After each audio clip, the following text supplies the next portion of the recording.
రెండు తెలుగు రాష్ట్రాల్లో ఉన్నటువంటి ముఖ్యమంత్రులకు, మంత్రులకు, మన భారతదేశ ప్రధాన మంత్రి గారికి, హోంశాఖ మంత్రి గారికి, వెండి బంగారం వ్యాపారస్తులకు, స్వర్ణకార వృత్తిదారులకు, అధికారులకు, అనధికారులకు జై విశ్వకర్మ. నేను మీ కొండోద నరసింహాచారి, ఓం విశ్వకర్మ టీవీ ఛానల్ నుండి విశ్వకర్మ జాతి సేవకుని. స్వర్ణకారులపై, వెండి బంగారం వ్యాపారస్తులపై పోలీసుల వేధింపులు ఇంకెన్నాళ్ళు? ఈ రాష్ట్ర కేంద్ర ప్రభుత్వాలు చట్టాలలో, యాక్టులలో మార్పు చేయరా? ఈ అక్రమ దొంగ బంగారం కేసుల నుంచి విముక్తుల్ని చేయరా అని సూటిగా అడుగుతా ఉన్నాం. ఎప్పుడో బ్రిటిష్ వాడు పెట్టిన 411 యాక్టు దొంగకు చుట్టమైంది. వెండి బంగారం వ్యాపారస్తులకు, స్వర్ణకారులను దొంగలుగా చిత్రీకరిస్తూ ఉంది. నిన్న మన తెలంగాణ రాష్ట్రం నిజామాబాద్ జిల్లాకి ఆంధ్రప్రదేశ్ అమలాపురం పోలీసులు వచ్చి ఒక స్వర్ణకారుణ్ణి తీసుకెళ్లడం జరిగింది. 4 తులాల బంగారం కట్టాలి నువ్వు అని చెప్పేసి.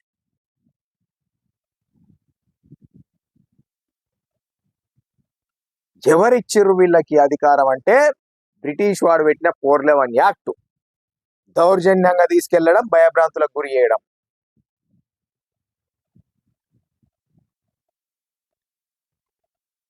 దొంగకు కఠినమైన శిక్ష ఉండాలి అంటా ఉన్నాం. బ్రిటిష్ వాడు పెట్టిన 411 యాక్టులో మార్పు రావాలి అంటా ఉన్నాం.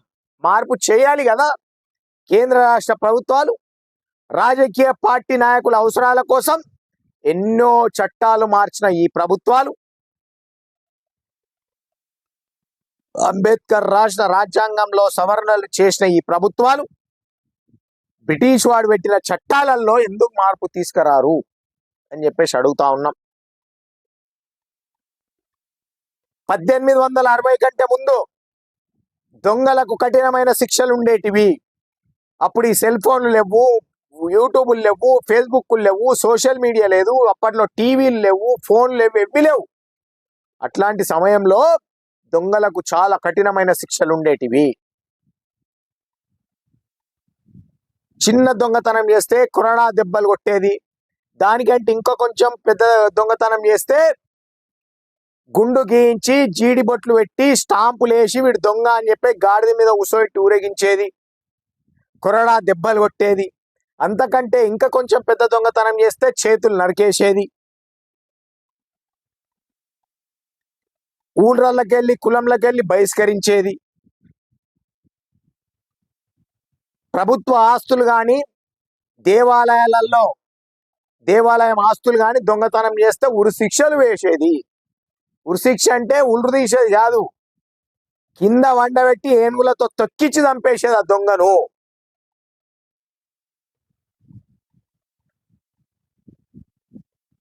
(1860) బ్రిటిష్ వాళ్ళ చేతులలోకి ఈ రాజ్యం వెళ్ళిన తర్వాత వాళ్ళు 411 యాక్ట్ తీసుకొచ్చి 61లో అమల్లోకి తీసుకొచ్చి 61 నుంచి 411 యాక్ట్ అమల్లోకి వచ్చింది. బ్రిటిష్ వాడు పెట్టింది 1861. 411 యాక్ట్ ఏం చెప్తా ఉంది? దొంగకు 3 నెలలు జైలు శిక్ష, 3 నెలల బెయిల్ మీద బయటకు వస్తాడు,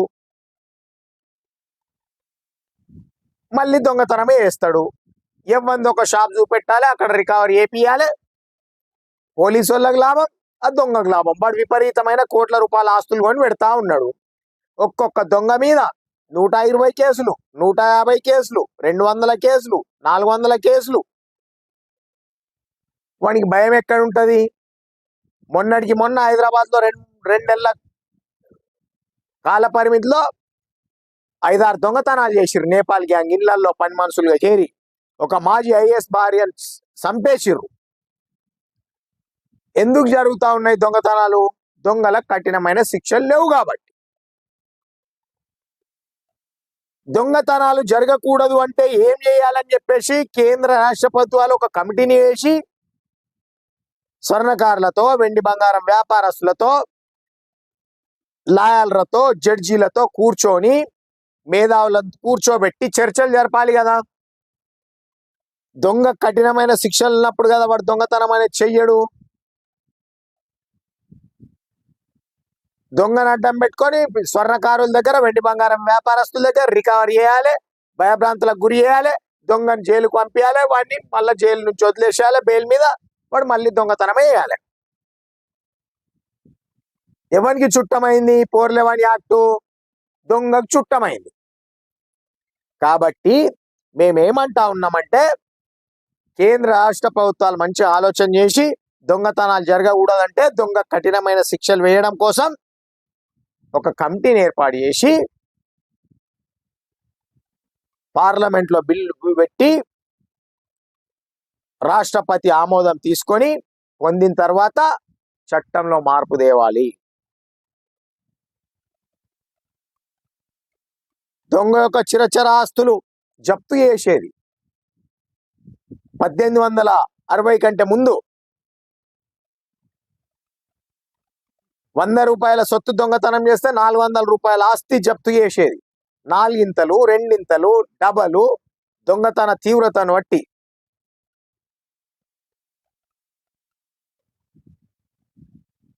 (1993లో అనుకుంటా తమిళనాడు ప్రభుత్వం కూడా ఈ 3 నెలల శిక్షలతో దొంగలకు భయం ఉంటలేదు,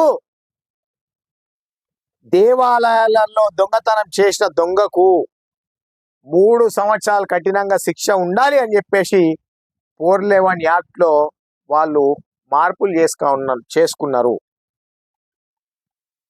రాష్ట్ర ప్రభుత్వాలకు కూడా అధికారాలు ఉన్నాయి, కేంద్ర ప్రభుత్వమే చెయ్యాలని లేదు. అసెంబ్లీలో బిల్లు పెట్టి రాష్ట్రపతి ఆమోద ముద్ర వేసుకోవాలి. లేదు భారతదేశం మొత్తం యాక్ట్లో చట్టాలలో మార్పు వస్తే దొంగతనాలే జరగవు కదా అనుకుంటే దొంగకు కఠినమైన శిక్ష ఉండే విధంగా చర్చలు జరిపి శిక్షలు వేయాలి. దొంగకు ఎలాంటి శిక్షలు ఉండాలి? చిన్న దొంగతనం చేస్తే 1860 కంటే ముందున్న శిక్షలు, వాణ్ణి గుండు గీసి పచ్చబొట్లు ఒడిపించి వీడు దొంగ అని గాడిద మీద ఎక్కించి ఊరేగింపు చేయడమా, లేకపోతే పోలీసు వాళ్ళు వాని చేతులకు బేడీలు వేసుకొని ఊరేగింపు చేయడమా, డప్పు సప్పుడు చేసుకుంటా ముంగట బ్యాండ్ సప్పుడు చేసుకుంటా అట్లా ఉండాలి. ఇంకా దానికంటే పెద్ద దొంగతనం చేస్తే వాని చేతులు నరికేయాలి అప్పట్లాగానే, లేదా వాని చిరచర ఆస్తులు జప్తు చేయాలి. గుళ్ళల్లో కానీ ప్రభుత్వ బ్యాంకులలో కానీ దొంగతనం చేస్తే వానికి పక్క ఉరి శిక్ష వేయాలి. దొంగతనం చేసే సమయంలో ఎవరినన్నా మర్డర్ చేసినా వానికి ఉరి శిక్ష వేయాలి. అట్లాంటప్పుడే దొంగతనాలు జరగవు. ప్రతిసారి ప్రభుత్వాలు స్వర్ణకారులను ఆదుకుంటాం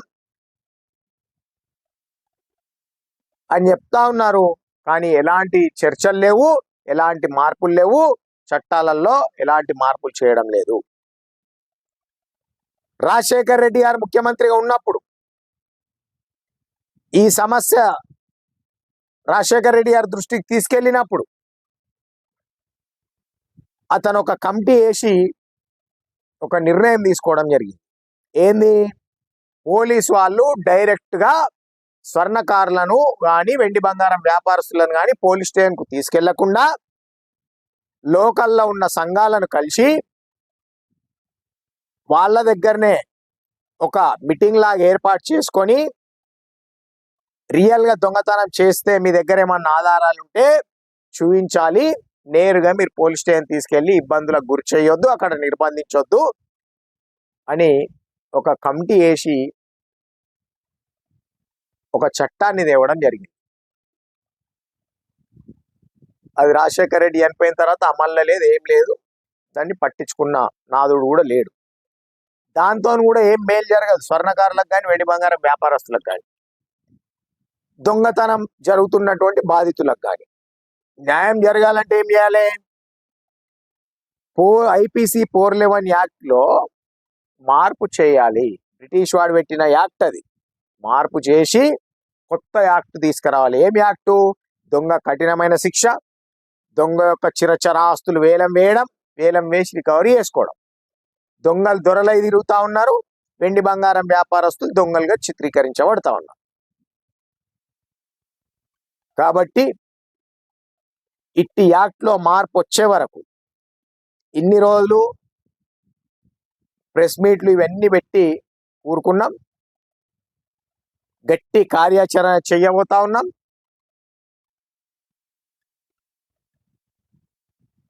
దీంతో కేంద్ర రాష్ట్ర ప్రభుత్వాల దృష్టికి వెళ్ళి ఒక వెలిగే విధంగా చేయబోతా ఉన్నాం.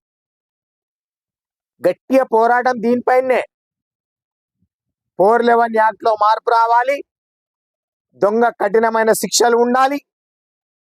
1860 కంటే ముందు ఉన్నట్లాంటి శిక్షలు అమల్లోకి తేవాలి. ఇంకా అంతకంటే కఠినమైన శిక్షలు అమల్లోకి తేవాలి. అప్పుడే దొంగతనాలు జరగవు.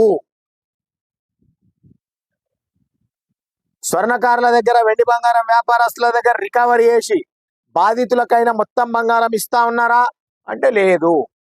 వీళ్ళ చేతివాటం వీళ్ళది, దొంగ చేతివాటం దొంగది, ఎవ్వని చేతివాటం వాందే. వెండి బంగారం వ్యాపారం అంటే బాజప్త కొంటారు, అమ్ముతారు. వచ్చిన ముఖం మీద దొంగ అని రాసిపెట్టింది ఉండదు.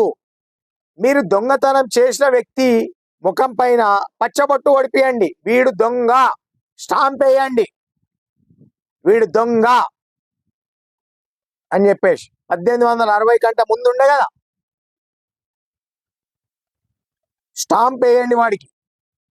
వాని ఒళ్ళంతా స్టాంపులే ఉండాలి వీడు దొంగ అని. అప్పుడు వాడు ఏ వస్తువు తీసుకొచ్చా వీడు దొంగ అని తెలిసి ఉంటది. లేదు వాడు రాకుండా వేరే వాళ్ళతో పంపించిండు అనుకో, వాడు దొరికితే మళ్ళీ వానికి కూడా వేయాలి స్టాంపులు. అప్పుడు కదా దొంగతనాలు బంద్ అయ్యేది. వాడు దొరికినప్పుడు వానికి శిక్ష వేస్తే కదా దొంగతనాలు బంద్ అయ్యేది. తమాషాలు అవుతూ ఉన్నాయి. పోలీసు వాళ్ళకు మాకు లొల్లి ప్రతిసారి.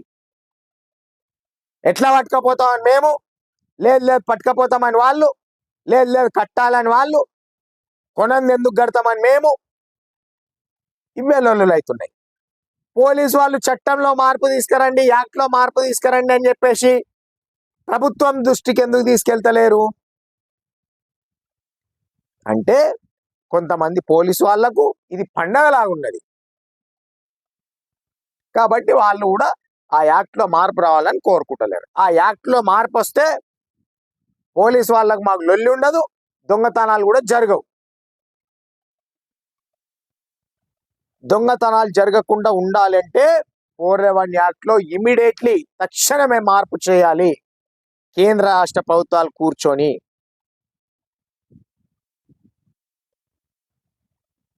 అతి త్వరలో దీనిపైనే చర్చించడానికి మన భారతదేశ హోం శాఖ మంత్రి అమిత్ షా గారి దగ్గరికి, భారతదేశ ప్రధానమంత్రి గారి దగ్గరికి వెళ్తా ఉన్నాం. లేట్ ఏం లేదు, అతి త్వరలో వెళ్ళి వాళ్ళకి అర్థమయ్యే విధంగా. మనం ఇంత చెప్పేటంత టైం వాళ్ళు ఇయ్యరు. మెమరాండంలో మొత్తం ఉంటుంది, వాళ్ళు చదువుకుంటారు. లేకపోతే వాళ్ళ చేతి కింది వాళ్ళు పిఏలు వాళ్ళు ఉంటారు కదా, వాళ్ళు చదివి వాళ్ళకి చెప్తారు. మనం ఏం కావాలంటున్నాం, ఎట్లయితే దొంగతనాలు జరగవంటున్నాం, భారతదేశంలో కఠినమైన శిక్షలు ఉండాలి. ఉన్నప్పుడే దొంగతనాలు తగ్గుతాయి. స్వర్ణకారులకు కానీ, వెండి బంగారం వ్యాపారస్తులకు కానీ ఎలాంటి ఇబ్బందులు ఉండవు. వెండి బంగారం కొన్న వాళ్ళకే శిక్షలు. ఆ దొంగ పైసలు దొంగతనం చేసి ఎక్కడ దొరికితే అక్కడ ఖర్చు పెడుతుండు కదా, మరి వాళ్ళ మీద ఎందుకుంటే శిక్షలు? దొంగ పైసలు కదా అవి. ఆ దొంగ వైన్స్లో మందు కొంటే వైన్స్ అతని మీద చర్యలు ఉండాలి. కిరాణా షాప్లో సామాన్ కొంటే ఆయన మీద చర్యలు ఉండాలి. బట్టల షాప్లో బట్టలు ఉంటే వాళ్ళ మీద చర్యలు ఉండాలి. రెస్టారెంట్లో పోయి బిర్యానీ తింటే వాళ్ళ మీద చర్యలు ఉండాలి. బారుకు పోయి మందు తాగితే వాళ్ళ మీద చర్యలు ఉండాలి. ఆ దొంగతనం చేసిన పైసలతో ఫ్లైట్ ఎక్కితే ఫ్లైటు వాళ్ళ మీద చర్యలు ఉండాలి. టికెట్ ఇచ్చిన వాడి మీద, ఫ్లైట్ నడిపేవాడి మీద, ట్రైన్ ఎక్కితే వాళ్ళ మీద చర్యలు ఉండాలి. దొంగతనం చేసిన డబ్బులు కదా అవి. మరి ఇవే ఉండవు, ఖాళీ వెండి బంగారం కోవే ఉంటది.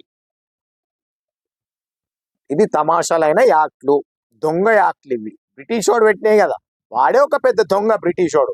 వాడు వెట్టే యాక్టులు, లంగ యాక్టులు, దొంగ యాక్టులు అవి మార్చాలని మన భారతదేశ ప్రధానమంత్రి గారిని, హోంశాఖ మంత్రి గారిని, అన్ని రాష్ట్రాల ముఖ్యమంత్రులను వేడుకుంటా ఉన్నాం. జై విశ్వకర్మ, జై జై విశ్వ.